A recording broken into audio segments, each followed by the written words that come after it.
Hello everyone. So today let us play with PDF files, and I promised recently that I will talk about different terminal based utilities that will make your life a lot easier, because when you are working with terminal based utilities you can actually connect them together. You can write your own shell scripts, you can do things in bulk, and it will make you productive, efficient, and you can save a lot of time. Now, what I was doing last couple of months, I had to do a lot of paperwork where I was dealing with scanned images, I was dealing with PDF files, I was dealing with converting PDF to images or converting multiple images to a PDF file.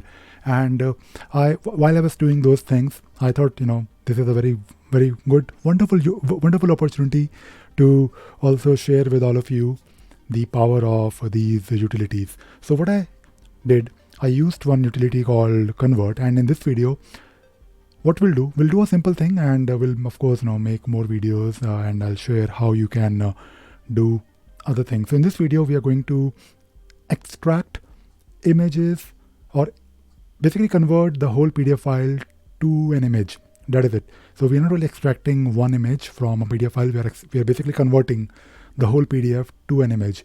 And there are multiple use cases, multiple things I can think of where you may want to do it. So before I do that, I'll of course show you the PDF that I'm going to work on. So today I was actually working on my resume, because I never really updated my resume, at least in the last few years. So this is my resume, and as you can see, I'm so much qualified. I'm overqualified for doing a lot of things, but but this is my resume, and this resume has multiple pages, and you can see here that I have great experience doing wonderful things. Now let us convert this to an image, and for doing that we basically can use a command called convert, and I'll let you figure out how to install it. So when you install this, you will then, just search in your repository, and you can definitely start using it straight away. So the first thing that you need to do always is to look at the manual of the utility or the application.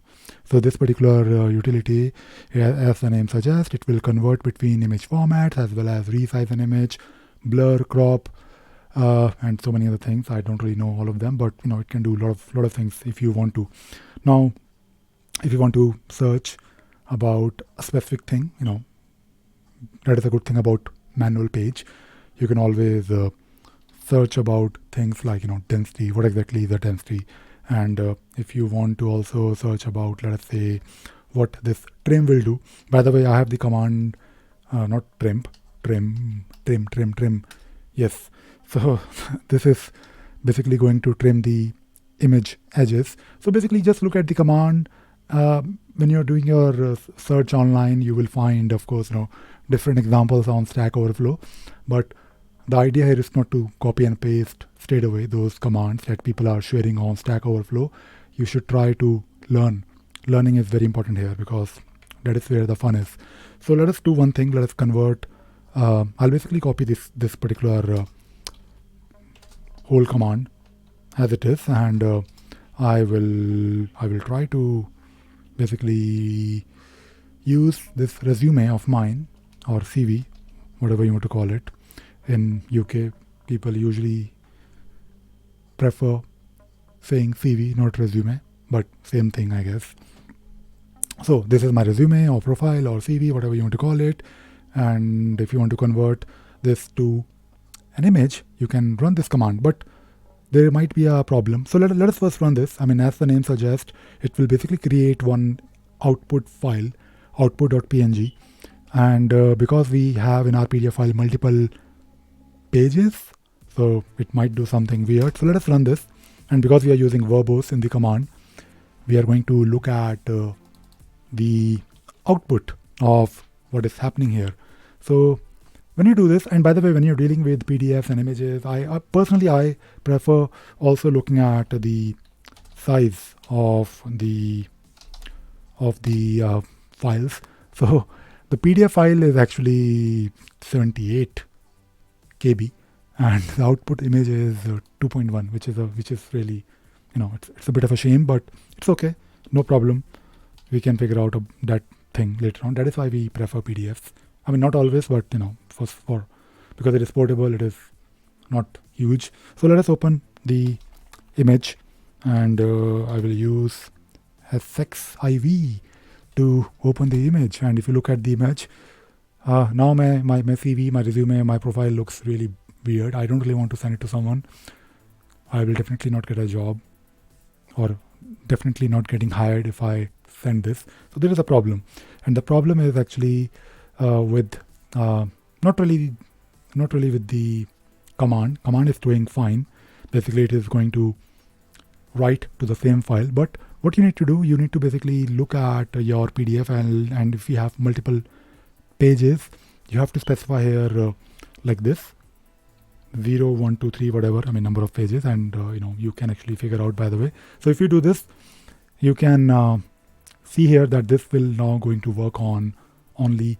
Let me just run it again one more time. If you run this, you will notice in the because we are looking at the output, or like what this command is doing right now, we will notice here that this particular PDF has five pages. So let us say you want to convert the first one, so just do it for the first one, and you can specify here 0 or whatever number you prefer. So just run this, and now this will create this image with the first page. And of course, this was much quick, and now the size is actually not massive. It is still not it is still quite big, but 380 KB versus 78 KB. So all right, let us not talk about the size here, but I wanted to show you. So if you now open the image, let us see. It looks wonderful now. This is like a beautiful image, and if you want, you can see here that this is indeed an image, because you can like zoom in, and it is like pixelated, and it works. It is of course quite good quality. And if you look at the original PDF file, maybe I'll open the PDF along with the. Come on, let me just open this here, and at the same time I will open the image. So this is the image, and this is what we have here. So this is my PDF file. If I want, I can keep on zooming in, and it will not pixelate because it is a PDF file. And this PDF file, by the way, I created using you can also do it using Emacs, because why not? You should be able to. You should actually use Emacs. So if you look at this particular file, it looks really good. It is because it is nothing but an image. But if you look at the same, not image, but this one on the left hand side is a PDF file, but the one on the right hand side is actually an image. So you can see here this is clearly going to pixelate. But the purpose of this video is not to do a comparison of PDF and image. The purpose of this video was to show you how you can create wonderful images from your PDF files, and that is all. That is all I wanted to talk about today. I hope you enjoyed watching this video and you learned something new today. Let me just run the command one more time, because why not? And I hope you will use this utility for doing wonderful things using the convert command. And one more time, I'm going to repeat it. Do take a look at the manual. If you are looking at the manual, you will learn a lot. And in the next video, what we'll do, will continue this journey. I mean, when I say next video, it might not be the immediate next video, but because I have collection of these commands with me, I have been playing with these things for making my life a lot easier, and I am going to show similar use cases, things like how to reduce the size of a PDF file. I think I covered how to unite, or not unite, but I think I covered how to create one PDF file from multiple images. But what you can also do, you can also combine multiple PDF files to one single file and then reduce the size of it. So you can do a lot of wonderful things with these terminal-based utilities, but in the beginning, it is not, of course, straightforward to use. You have to, of course, do things on the terminal. But imagine doing these things using paid applications. First of all, I mean, things that I just showed you, converting a PDF file to an image. Try doing it using, your Mac or Windows-based softwares. I'm sure there are softwares, and I'm sure you will be able to find something. But if you can write a single simple command, then why worry about installing those bulky softwares? And you might end up installing something that you don't need, or I'm sure a lot of you will even pay for it, and you don't really have to. You can do it for free. So move to Linux, move to Arch Linux, or no, I mean not just Arch Linux. No, move to any Linux and use these utilities. And by the way, even if you're using Mac, I'm sure you can install Convert. I guess I was using it. I don't really know for sure, but I'm sure you can. But also on Windows, you can try not Windows, but Linux subsystem. So try to use terminal-based applications and also Linux if you can. So that is all. That is all I wanted to talk about today. I hope you enjoyed watching this video and you learned something new today. Thank you very much. Bye bye.